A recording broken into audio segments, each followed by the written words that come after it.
Imamat bab 5. Jika seseorang berbuat dosa kerana tidak tampil dan menawarkan diri untuk menjadi saksi tentang sesuatu yang didengar, dilihat atau diketahuinya, maka dia perlu menanggung akibatnya. Atau jika seseorang tanpa sengaja menyentuh apa-apapun yang najis, sama ada bangkai binatang liar atau bangkai hewan ternakan yang najis, atau bangkai kawanan haiwan terbang yang najis, maka sekalipun dia tidak menyadarinya ketika dia bernajis itu, dia memang bernajis dan bersalah. Atau jika tanpa disengajakan dia tersentuh apa-apapun kenajisan manusia yang dapat menajiskannya tanpa disedarinya, tetapi kemudian dia menyadarinya, maka dia bersalah.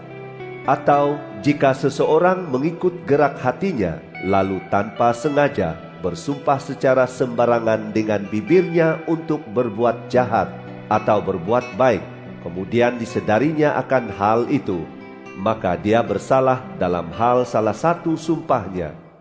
Jadi, apabila seseorang bersalah dalam salah satu hal tersebut, hendaklah dia dengan serta-merta mengakui dosa yang telah dilakukannya, dan hendaklah dia memberi Tuhan pampasan bagi dosanya, yaitu seekor anak domba atau kambing betina sebagai korban penghapus dosa. Hendaklah imam mengadakan pendamaian bagi orang itu atas dosanya. Jika dia tidak mampu menyediakan anak domba sebagai pampasan bagi dosanya itu, maka hendaklah dia membawa 2 ekor burung tekukur atau 2 ekor anak burung merpati untuk dipersembahkan kepada Tuhan, seekor untuk menjadi korban penghapus dosa, dan seekor lagi untuk menjadi korban bakaran. Hendaklah dia membawanya kepada imam, dan hendaklah imam terlebih dahulu mempersembahkan burung untuk korban penghapus dosa. Hendaklah kepala burung itu dipulasnya daripada pangkal lehernya, tetapi jangan sampai terpisah kepala dengan badan. Kemudian sebahagian daripada darah korban penghapus dosa itu hendaklah dipercikkannya pada tepi mazbah, manakala segala darah yang berbaki itu hendaklah disalirkan keluar ke kaki mazbah.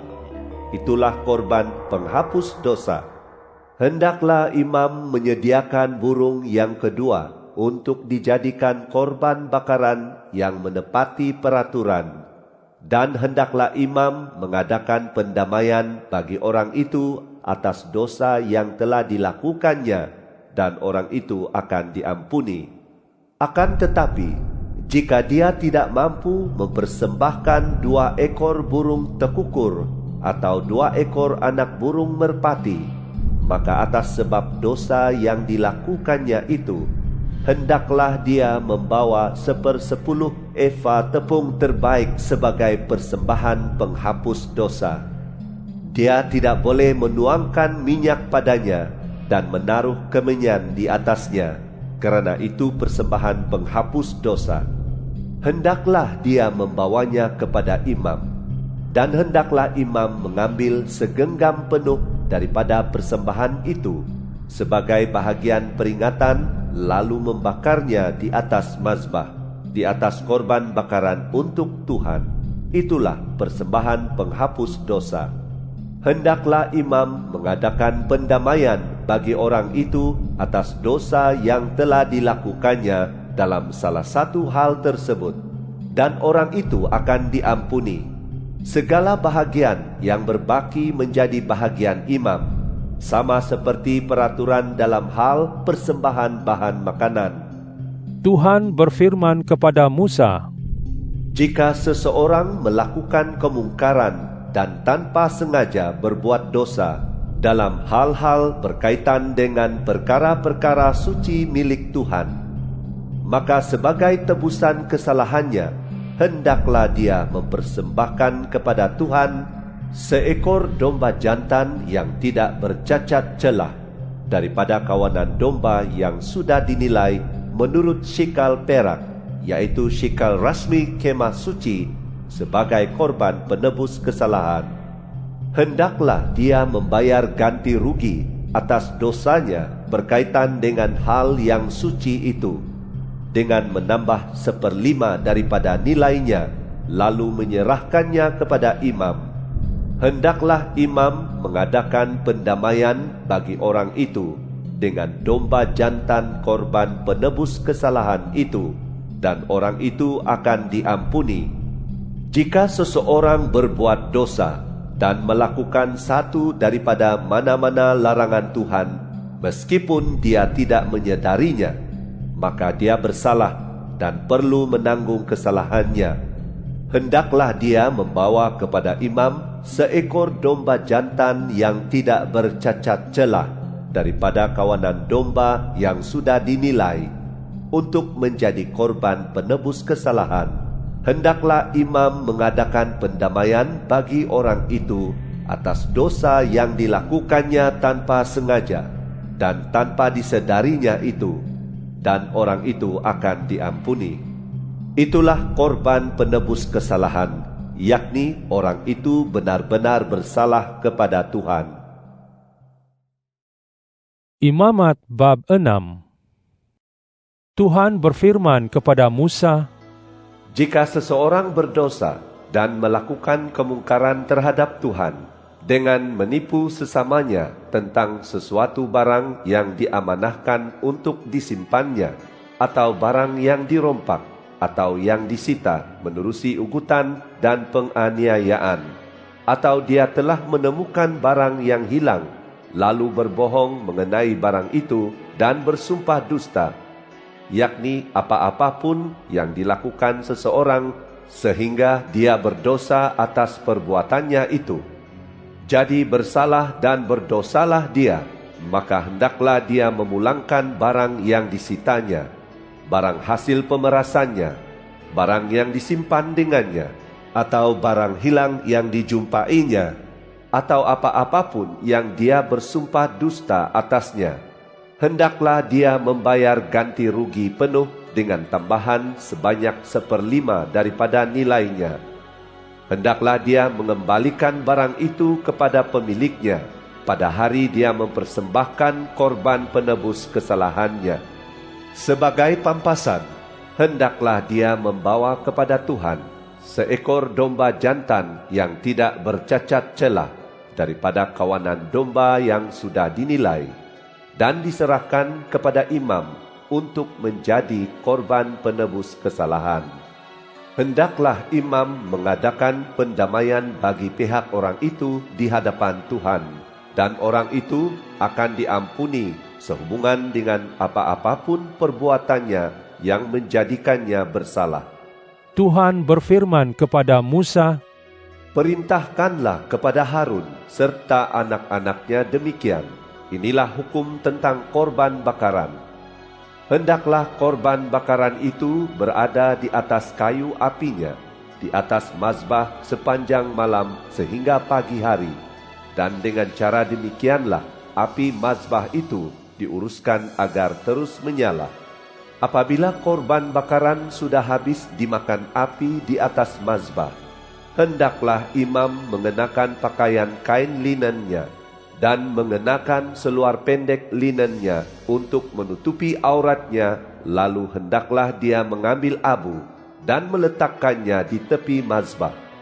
Lalu hendaklah dia menanggalkan pakaiannya, lantas mengenakan pakaian lain, dan seterusnya membawa abu itu keluar perkemahan ke sebuah tempat yang suci.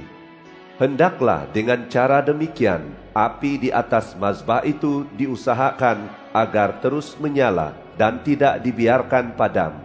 Tiap-tiap pagi hendaklah imam menambahkan kayu api, menyusun korban bakaran di atasnya, dan membakar lemak korban kedamaian di situ. Hendaklah api sentiasa menyala di atas mazbah dan tidak dibiarkan padam. Inilah hukum bagi persembahan bahan makanan. Hendaklah anak-anak Harun mempersembahkannya ke hadirat Tuhan di hadapan mazbah. Hendaklah imam mengambil daripada persembahan bahan makanan itu segenggam tepung terbaik, minyak, dan kesemua kemenyan di atasnya. Semua itu, yaitu bahagian peringatan persembahan tersebut, hendaklah dibakar di atas mazbah hingga keharumannya diredai Tuhan. Bahagian selebihnya hendaklah dimakan tanpa ragi oleh Harun dan anak-anaknya di tempat yang suci, yaitu di laman dalam kemah pertemuan. Bahagian itu tidak boleh dibakar dengan dimasukkan ragi. Daripada korban bakaran untukku, bahagian itulah yang kuberikan sebagai bahagian mereka. Dan bahagian itu bahagian yang teramat suci, sama seperti korban penghapus dosa dan korban penebus kesalahan. Semua lelaki daripada keturunan Harun berhak memakannya. Daripada korban bakaran untuk Tuhan, bahagian itu bahagian yang ditetapkan untuk seterusnya bagi kamu turun-temurun. Apapun yang menyentuh persembahan itu akan menjadi suci. Tuhan berfirman kepada Musa, Inilah persembahan kepada Tuhan yang perlu diserahkan oleh Harun dan anak-anaknya pada hari mereka diurapi. 1/10 eva tepung terbaik sebagai persembahan bahan makanan yang tetap, separuh daripadanya pada pagi hari dan separuh lagi pada petang hari. Hendaklah kesemuanya dicampurkan dengan minyak zaitun di atas kuali besi leper. Setelah tepung teradun dengan sebaik-baiknya dengan minyak, bawalah masuk, pecah-pecahkannya dan persembahkanlah sebagai persembahan harum yang diredai Tuhan. Hendaklah penyampaian persembahan itu dilakukan oleh imam daripada kalangan anak Harun yang siap diurapi, yakni anak yang bakal menggantikan tempatnya. Inilah ketetapan yang berkuat kuasa turun-temurun. Hendaklah segalanya dibakar untuk Tuhan. Dan setiap persembahan bahan makanan daripada imam hendaklah dibakar kesemuanya dan tidak boleh dimakan. Tuhan berfirman kepada Musa, Beritahu Harun dan anak-anaknya, inilah hukum tentang korban penghapus dosa. Hendaklah korban penghapus dosa disembelih di hadapan Tuhan di tempat korban bakaran. Itulah persembahan yang teramat suci. Hendaklah imam yang mempersembahkan korban penghapus dosa itu memakannya di tempat yang suci, yaitu di laman dalam kemah pertemuan. Apa-apa sahaja yang menyentuh daging korban itu akan menjadi suci. Dan kalau sebahagian daripada darahnya terpercik pada pakaian, maka hendaklah kamu membasuh pakaian tersebut di tempat yang suci. Hendaklah dipecahkan belanga tanah, tempat daging itu direbus. Jika daging itu direbus di dalam belanga gangsa, maka hendaklah belanga itu digosok dan dibilas dengan air. Semua lelaki daripada kalangan imam berhak memakan korban penghapus dosa, dan itulah persembahan yang teramat suci. Akan tetapi, setiap korban penghapus dosa yang sebahagian daripada darahnya dibawa masuk ke dalam kemah pertemuan demi mengadakan pendamaian di dalam tempat suci, tidak boleh dimakan. Hendaklah kesemua korban itu dibakar hingga habis. Imamat bab 7. Inilah peraturan bagi korban penebus kesalahan, korban yang teramat suci. Hendaklah persembahan korban penebus kesalahan juga disembelih di tempat korban bakaran sembelihan, dan darahnya hendaklah dipercikkan ke semua tepi mazbah. Hendaklah dipersembahkan segala lemaknya, yaitu ekornya yang gemuk, lemak yang menutupi isi perut, kedua-dua buah pinggang dengan lemak yang melekat padanya di bahagian pinggang, serta umbai hati yang harus dipisahkan daripada buah pinggang itu. Hendaklah imam membakar kesemua itu di atas mazbah sebagai korban bakaran bagi Tuhan. Itulah korban penebus kesalahan. Semua lelaki daripada kalangan kaum keluarga para imam berhak memakannya. tetapi mereka harus memakannya di tempat yang suci. Itulah korban teramat suci. Korban penebus kesalahan sama seperti korban penghapus dosa. Maka peraturan yang sama berlaku bagi kedua-duanya, yaitu bahwa imam yang mendapat korban itu, imam yang mengadakan pendamaian dengan korban itu. Imam yang mempersembahkan korban bakaran seseorang berhak mendapat kulit korban bakaran yang dipersembahkannya. Setiap persembahan bahan makanan yang dibakar di dalam ketuhar, dimasak di dalam belanga atau kuali besi leper, menjadi bahagian imam yang mempersembahkannya. Tetapi setiap persembahan bahan makanan yang dicampurkan minyak zaitun ataupun yang kering menjadi bahagian sama banyak untuk semua anak Harun. Inilah peraturan bagi korban kedamaian yang patut dipersembahkan seseorang kepada Tuhan. Jika seseorang mempersembahkan korban itu sebagai pernyataan kesyukuran, hendaklah bersamaan dengan korban kesyukuran itu, dia harus juga mempersembahkan kuih tidak beragi yang dicampurkan minyak zaitun, roti tidak beragi yang disapukan minyak zaitun, serta roti berbentuk cincin daripada tepung terbaik yang diadun dan dicampurkan minyak zaitun dan digoreng. Hendaklah dia mempersembahkan korban kedamaian atas kesyukurannya itu bersama-sama persembahan berupa roti yang beragi. Daripada setiap satu jenis persembahan itu, hendaklah dia mempersembahkan sebuku roti sebagai persembahan khusus kepada Tuhan. Persembahan itu menjadi bahagian imam yang memercikkan darah korban kedamaian. Hendaklah daging korban kesyukuran yang dijadikan korban kedamaiannya itu dimakan pada hari korban itu dipersembahkan, dan janganlah ada sisa yang tertinggal sampai pagi hari. Tetapi jika korban sembelihan yang dipersembahkannya itu berupa korban nazar atau korban sukarela, maka korban tersebut harus dimakan pada hari dia mempersembahkannya, dan apa yang tersisa masih boleh dimakan keesokan harinya. Namun demikian, apa-apa yang tersisa daripada daging korban sembelihan itu pada hari ketiga hendaklah dibakar habis.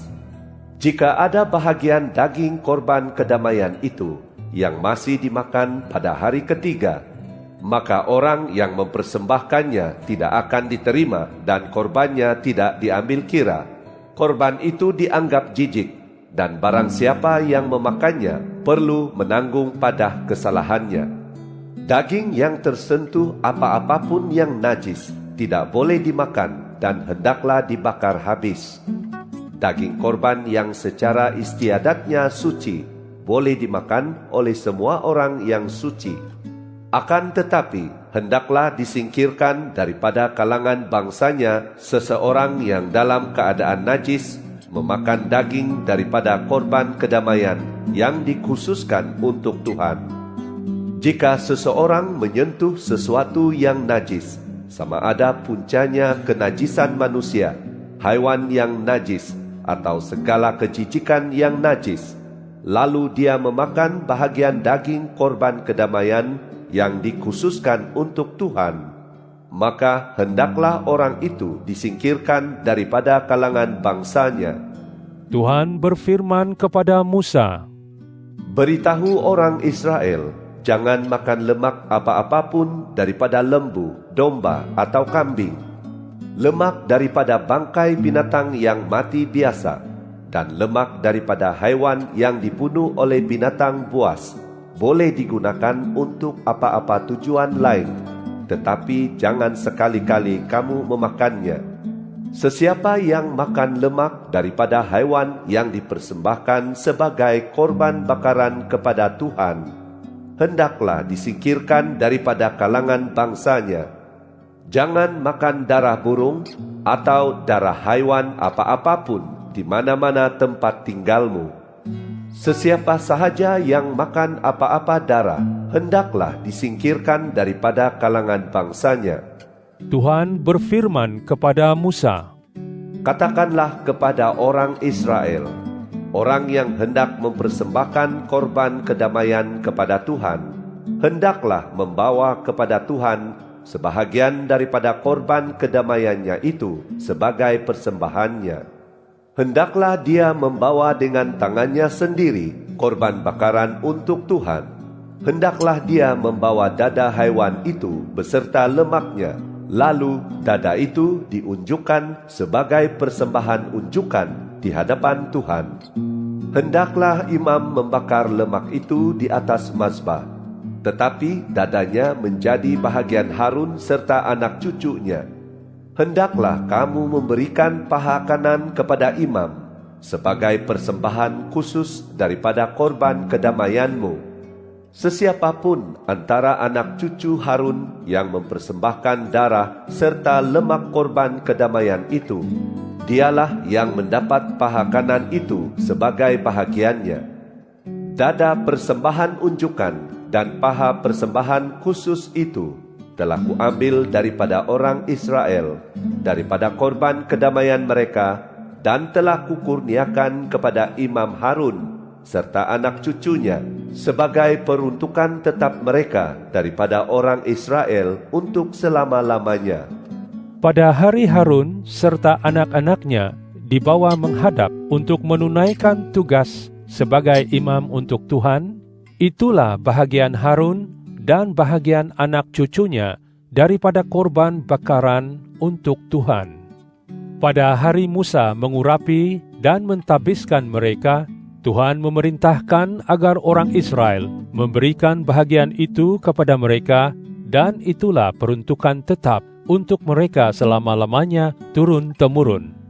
Itulah peraturan tentang korban bakaran, persembahan bahan makanan, korban penghapus dosa, korban penebus kesalahan, korban pentabisan, serta korban kedamaian, yang Tuhan perintahkan kepada Musa di atas Gunung Sinai pada hari Dia menyuruh orang Israel untuk membawa persembahan mereka kepada Tuhan di daerah Gurun Sinai.